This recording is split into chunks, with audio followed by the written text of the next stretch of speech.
नमस्ते दोस्तों, आज हम आपको सुनाने जा रहे हैं भारत की एक ऐसी महान गाथा जहां एक स्त्री की बुद्धिमानी और उसके सतीत्व के आगे साक्षात मृत्यु के देवता यमराज को भी झुकना पड़ा। यह कहानी है सती सावित्री और सत्यवान की। प्राचीन काल में मद्र देश के एक राजा थे जिनका नाम था अश्वपति।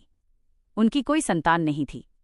उन्होंने 18 वर्षों तक कठोर तपस्या की, जिसके फलस्वरूप उन्हें सावित्री देवी के आशीर्वाद से एक तेजस्वी पुत्री प्राप्त हुई। उस कन्या का नाम भी सावित्री रखा गया। सावित्री जब विवाह योग्य हुई तो उसने स्वयं अपने वर की खोज में निकलने का निर्णय लिया। घूमते घूमते वो एक तपोवन में पहुंची, जहां द्युमत्सेन नाम के एक अंधे राजा अपने परिवार के साथ रहते थे। उनका राज्य दुश्मनों ने छीन लिया था। उनके पुत्र का नाम था सत्यवान। सत्यवान बहुत ही गुणवान और सेवाभावी थे। सावित्री ने मन ही मन उन्हें अपना पति चुन लिया। जब सावित्री लौटकर आई तो देवर्षि नारद वहां मौजूद थे। सावित्री के चुनाव की बात सुनकर नारद जी चिंतित हो गए। उन्होंने राजा अश्वपति से कहा, हे राजन, सावित्री ने बड़ी भारी भूल कर दी है। सत्यवान गुणवान तो है, लेकिन उसकी आयु बहुत कम है।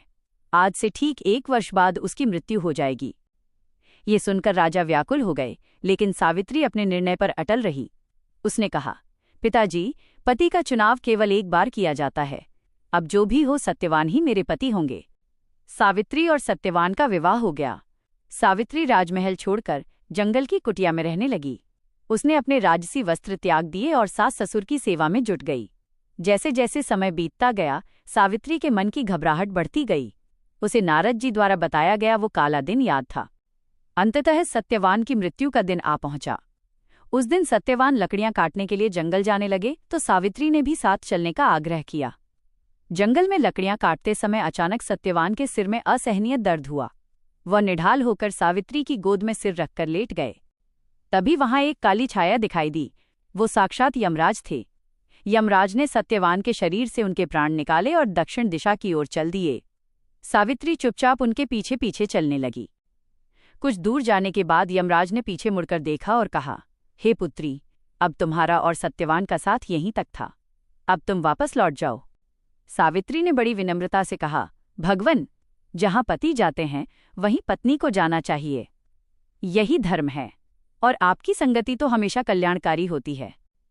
सावित्री की मीठी वाणी और ज्ञान की बातें सुनकर यमराज प्रसन्न हुए। उन्होंने कहा, पुत्री, मैं तुम्हारे धर्म से प्रसन्न हूं। सत्यवान के प्राणों के बदले तुम मुझसे कोई भी वरदान मांग लो। सावित्री ने पहला वरदान मांगा, मेरे अंधे ससुर की आंखों की ज्योति लौट आए। यमराज ने कहा, तथास्तु। यमराज फिर आगे बढ़े, सावित्री फिर पीछे पीछे। यमराज ने फिर टोका। सावित्री ने फिर ज्ञान की बातें की। यमराज ने खुश होकर दूसरा वरदान मांगने को कहा। सावित्री ने मांगा, मेरे ससुर का खोया हुआ राज्य उन्हें वापस मिल जाए। यमराज ने कहा, तथास्तु। अब यमराज ने सोचा कि सावित्री अब लौट जाएगी, लेकिन वो पीछे पीछे चलती रही। तीसरी बार यमराज ने कहा, पुत्री, तुम अब भी नहीं रुकी। अंतिम वरदान मांगो और वापस जाओ। सावित्री ने बड़ी चतुराई से कहा, प्रभु, यदि आप मुझ पर प्रसन्न हैं तो मुझे 100 पुत्रों की माता होने का वरदान दें। यमराज ने बिना सोचे समझे कह दिया, तथास्तु, तुम्हारी इच्छा पूरी हो। यमराज जैसे ही आगे बढ़े, सावित्री हाथ जोड़कर खड़ी हो गई और बोली, हे धर्मराज, आप तो सत्य के प्रतीक हैं। आपने मुझे 100 पुत्रों की माता बनने का वरदान दिया है, लेकिन एक पतिव्रता स्त्री अपने पति के बिना संतान कैसे प्राप्त कर सकती है? इसलिए आपको अपना वचन पूरा करने के लिए मेरे पति के प्राण लौटाने ही होंगे। यमराज ठिठक गए। उन्हें एहसास हुआ कि सावित्री ने अपनी बुद्धिमानी से उन्हें प्रेम के जाल में बांध लिया है। यमराज मुस्कुराए और बोले, पुत्री, तुम्हारी जीत हुई। तुम्हारे सतीत्व और बुद्धि के आगे यमराज हार गया। यमराज ने सत्यवान के प्राण मुक्त कर दिए। सावित्री वापस उसी वटवृक्ष के नीचे पहुंची जहां सत्यवान का मृत शरीर पड़ा था। जैसे ही उसने सत्यवान को छुआ, वे ऐसे उठ बैठे जैसे सोकर जगे हों।